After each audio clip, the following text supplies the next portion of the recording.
আসসালামু আলাইকুম।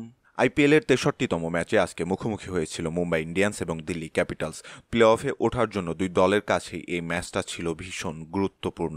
এমন ম্যাচে টসে জিতে শুরুতে বল করার সিদ্ধান্ত নেয় দিল্লি ক্যাপিটালসের অধিনায়ক ফাফ ডু প্লেসিস। টসে হেরে ব্যাট করতে নেমে উদ্বোধনী জুটিতে মার্কাটারি মেজাজে ছিলেন রায়ান রিকেলটন এবং রোহিত শর্মা। ইনিংসের প্রথম দুই ওভারেই ২২ রান তুলে ফেলে মুম্বাই ইন্ডিয়ান্সের দুই ওপেনার। তৃতীয় ওভারে ফাফ ডু প্লেসিস আক্রমণে আনেন মুস্তাফিজুর রহমানকে। মুস্তাফিজের করা প্রথম বল থেকে একটি সিঙ্গেল সংগ্রহ করে রায়ান রিকেলটন। দ্বিতীয় বলেই মুস্তাফিজ ব্রেক থ্রো এনে দেন দিল্লি ক্যাপিটালসকে। ভয়ঙ্কর হয়ে ওঠার আগেই রোহিত শর্মাকে ক্যাচ বানান উইকেট কিপার অভিষেক পরেলের হাতে। নিজের প্রথম ওভারে মুস্তাফিজ খরচ করেন মাত্র ৩ রান, শিকার করেন ১ উইকেট।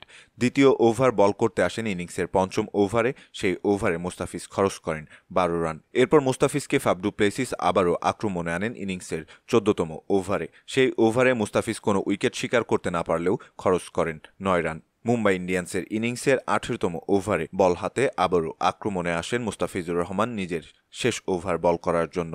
এই ওভারে দুর্দান্ত বল করেন মুস্তাফিজুর রহমান, খরচ করেন মাত্র ৬ রান।